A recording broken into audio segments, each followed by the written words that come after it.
Issues జరిగినాయి. ఏంటి అసలు నిజంగా మీరు మీ మీ విశ్లేషణ ఏంటి దీంట్లో? ముందుగా మీకు అలాగే యూటీవీ ప్రేక్షకులు ప్యానల్ మిత్రులకు నమస్కారం. చాలా మంది అదే కాంగ్రెస్ పార్టీ మీరు అన్నట్టుగా బీజేపీ బీఆర్ఎస్ ఒకటే అని చెప్పి బలంగా తీసుకెళ్లారు. చెప్పాలంటే బీఆర్ఎస్ మీద పార్టీ మీద బీఆర్ఎస్ ప్రభుత్వం మీద ఆ టైంలో యుద్ధం మొదలుపెట్టింది భారతీయ జనతా పార్టీ. మా రాష్ట్ర అధ్యక్షులు బండి సంజయ్ గారు ఎట్టి పరిస్థితుల్లో మనం గెలవాలి, భారతీయ జనతా పార్టీ అధికారంలోకి రావాలని చెప్పి ఇంటింటికి తిరుగుతూ పాదయాత్ర చేస్తూ మొత్తం రాష్ట్రం మొత్తం తిరిగాం, చెప్పాం. దాంట్లో సక్సెస్ అయినా చెప్పాలంటే. కానీ అంటే కొన్ని పరిణామాలు అక్కడి నుంచి తర్వాత వరుస పెట్టి కాంగ్రెస్ పార్టీ కర్ణాటకలో గెలవటం, ఇక్కడ రకరకాలుగా అయితే బీజేపీ బీఆర్ఎస్ ఒకటని చెప్పడం, ఇగో కొంతమంది నిజంగానే నమ్మారు. చెప్పాలంటే ప్రజలు నమ్మారు కాబట్టి 64 సీట్లు వచ్చాయి కాంగ్రెస్ పార్టీకి ఆ రోజు. సో దాంట్లో డెఫినెట్ ఎస్. కానీ ఎట్టి పరిస్థితుల్లో బీఆర్ఎస్ బీజేపీకి సంబంధమే లేదు, ఎక్కడ కూడా సంబంధం లేదు, ఎక్కడ కూడా పొత్తు కూడా లేదు. సపోర్ట్ ఇస్తేనే ఎట్లయితే అదంతా కూడా వ్యతిరేకత. ఇప్పుడు ఎమ్మెల్సీ ఎలక్షన్లు అయినాయి ఉత్తర తెలంగాణ, మళ్ళా బీఆర్ఎస్ అభ్యర్థి ఎందుకు పెట్టలేదు? అదే పార్టీ మీద బండి సంజయ్ గారిని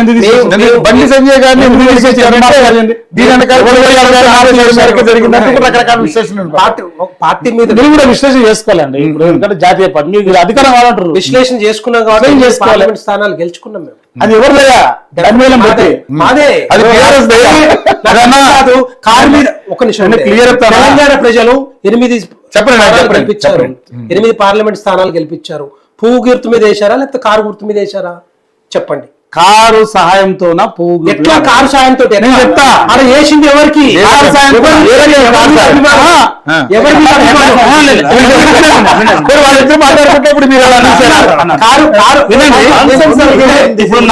కొంతమంది స్నేహితుల పేరు చెప్తారు. కాదు రాముడు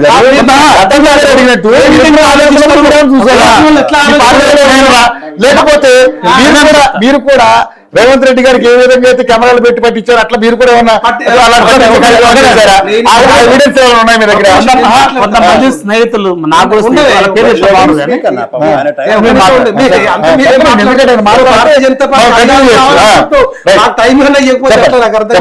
మీకు ఇచ్చారు 5 సంవత్సరాలు, వారికి 9.5 సంవత్సరాలు ఇచ్చారు.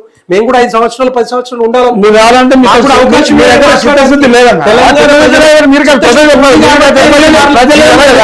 ఉంది కాబట్టి పార్లమెంట్ స్థానాలు మేము గెలుచుకున్నాం, 3 ఎమ్మెల్యే స్థానాలు గెలుచుకున్నాం. మీ పార్టీ చేయలే పని. మనం మీరు అధికారంలో ఎమ్మెల్సీ స్థానంలో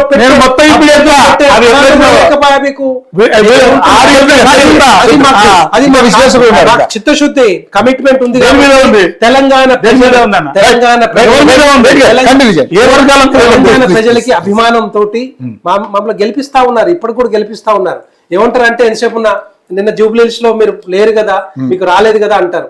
నేను ఏమంటున్నా, అధికారం ఉన్న పార్టీకి ఎప్పుడైనా కూడా బై ఎలక్షన్ వచ్చినప్పుడు డెఫినెట్ గా వాళ్ళకే కొంత ప్లస్ పాజిటివిటీ ఉంటుంది. ఎందుకంటే ఇప్పటిదాకా 9 పార్లమెంట్ అసెంబ్లీ బై ఎలక్షన్స్ వచ్చినాయి, 9 2 గెలిచిన. ఇందాక దత్తాత్రేయ గారు క్వశ్చన్ అడిగారు ఏమని, మీ సహాయం ఉండబట్టే వాళ్ళకి 7,000 8,000 ఓట్లు ఇటు పడ్డాయి లేదు అనేది కాదు. ఎందుకంటే వాళ్ళకి ఎప్పుడు 20,000 వచ్చేది, మీకు ఎప్పుడు 20,000 వచ్చేది, ఎందుకు ఈసారి 17,000 పడిపోతుంది? వెనక్కి చూస్తే మీరు వెనక్కి వెళ్ళిపోతే కేటీఆర్ గారు కానీ వాళ్ళంతా కూడా ఒక 2-3 రోజుల ముందే మాకు ఎవరు లేరు బూత్ లో కూర్చోడానికి కూడా అట్లా అది బయటకు వచ్చింది. అది చెప్పాలంటే అందుకనే కదా టోటల్ గా అది కంప్లీట్ గా వన్ సైడ్ వెళ్ళింది, కాంగ్రెస్ వైపు వెళ్ళిపోయింది తప్పితే. లేకపోతే బీఆర్ఎస్ కొంత ఇంకా ఓటు బ్యాంక్ రావాలి చెప్పాలంటే, అది రాలేకపోయింది. ఓటమి తర్వాత బీజేపీ నాయకులు కేంద్ర మంత్రి కిషన్ రెడ్డి గారు చేసిన స్టేట్మెంట్ చూస్తే నవ్వొచ్చిందండి నాకు. మేము ఇప్పటి వరకు అక్కడ గెలవలేదు కాబట్టి మేము ఓడిపోతాం.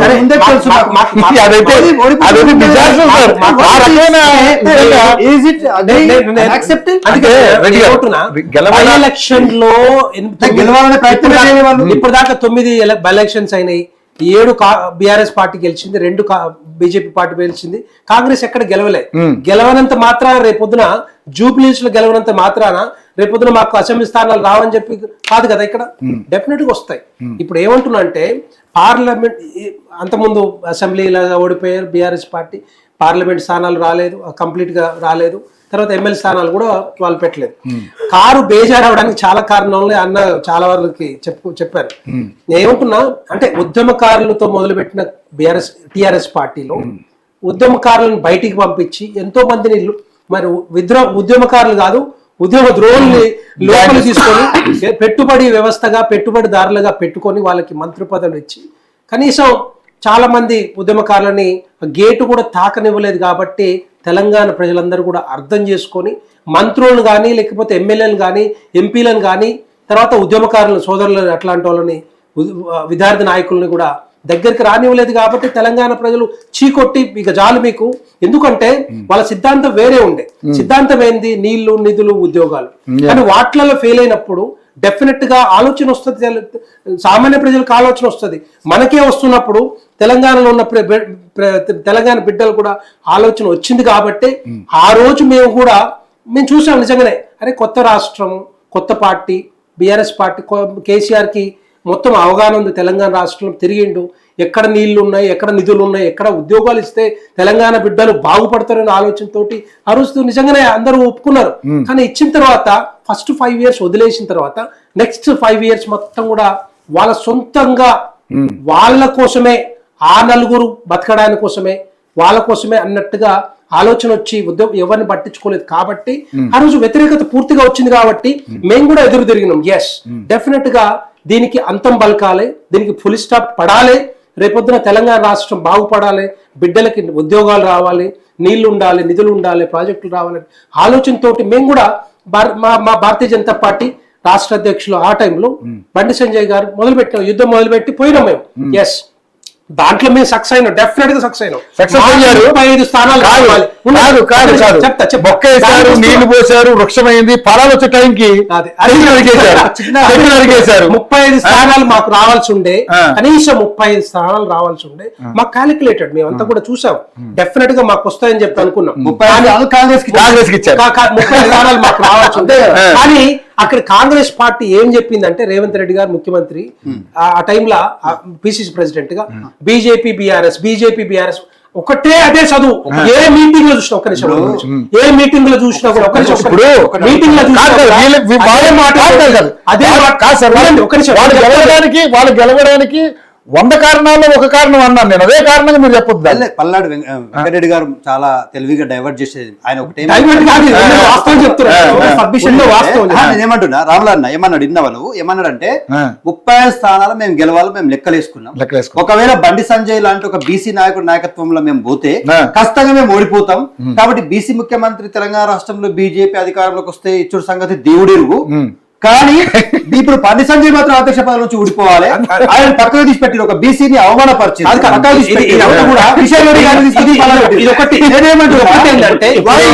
ఎజెండా మాత్రం బీసీ ముఖ్యమంత్రి మీరు వస్తే డైవర్ట్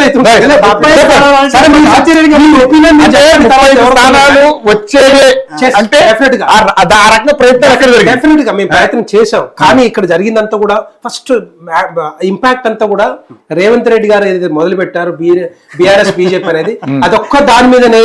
ఎందుకంటే బీఆర్ఎస్ పార్టీ మీద పూర్తిగా వ్యతిరేకత వచ్చింది, ఆల్రెడీ వచ్చేది. కానీ దాన్ని మరి డైవర్ట్ చేయాలంటే దాన్ని ఉపయోగించుకోవాలి, యూటిలైజ్ చేయాలి ఆపర్చునిటీ అని దాన్ని తీసుకొచ్చింది. కాబట్టి అటు బీజేపీకి కొంత మద్దతు తగ్గి కాంగ్రెస్ పార్టీకి ఓటేశారు. రెండో పాయింట్ చెప్తాను. బీజేపీ పార్టీ కాంగ్రెస్ పార్టీ ఇచ్చినట్టుగా ఇష్టం వచ్చిన హామీ ఇవ్వదు కూడా, ఎక్కడ కూడా ఏ రాష్ట్రంలో కూడా ఇవ్వదు. ఎందుకంటే 6 గ్యారెంటీల హామీలు, 2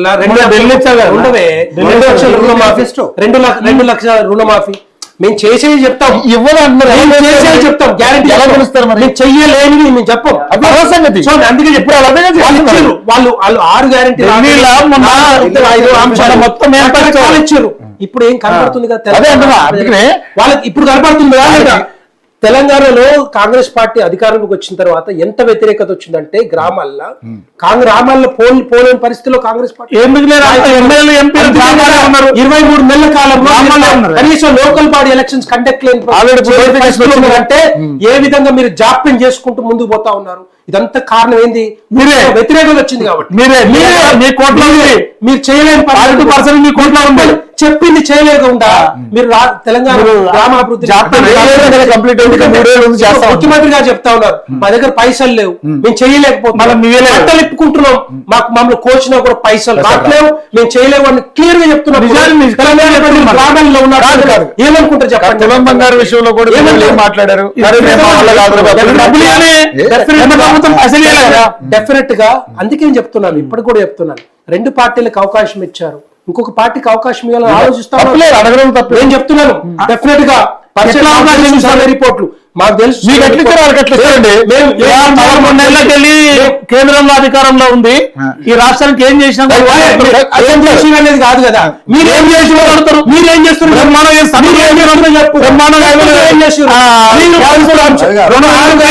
ఒక్క నిమిషం, లాస్ట్ 6 గ్యారంటీలో 13 10 అంశాలు అట్లా ఉన్నాయి. రైతు కూలీలకి రైతు భరోసా 2 సార్లు ఎగ్గొట్టి 18,000 కోట్ల రూపాయలు చెప్పరాదు. డ్రైవర్లకి, ఏది ఇవ్వలేదు, ఏది ఇచ్చారు చెప్పమని చెప్పండి.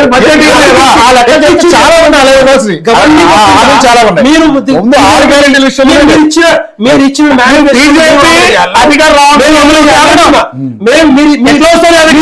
మేనిఫెస్టోని మేము అమలు చేయాలా?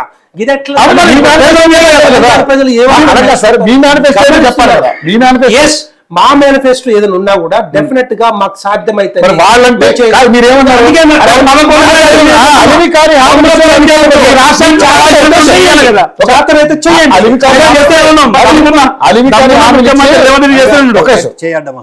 అలివికారి హామీలు ఇచ్చి వాళ్ళ అధికారంలోకి వచ్చారు మీరే అంటున్నారు. మీరు కూడా చేయండి, తప్పేముంది? ప్రజలు నమ్మకం. మా సిద్ధాంతం అది కాదు. ఎట్లా మరి సిద్ధాంతం అది మేము చేయాలనుకుంటేనే సాధ్యమైతేనే మేము చేయాలి చెప్తాం కూడా. తెలంగాణ రాష్ట్రంలో పగటి వేషగాన్ లెక్క ఈ మాటలు మాట్లాడుతున్నారు బీజేపీ నాయకులు. నాట్ ఓన్లీ పల్నాడు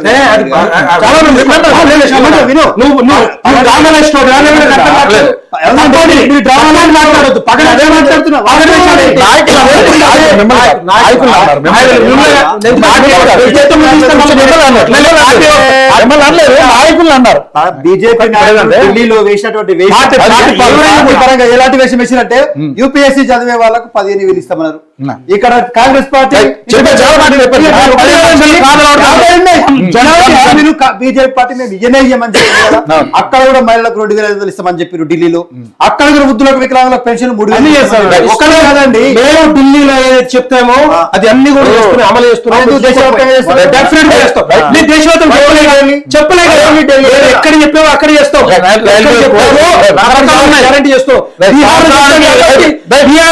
చెప్పారు కాబట్టి మా స్ట్రైక్ 89 సంవత్సరానికి 2 తెలంగాణ రాష్ట్రంలో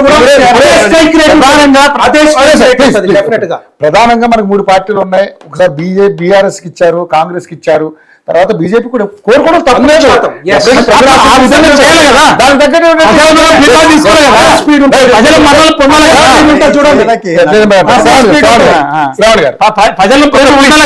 శ్రావణ్ గారు మీరు చెప్పండి, నిజంగా అంటే ఈ రోజు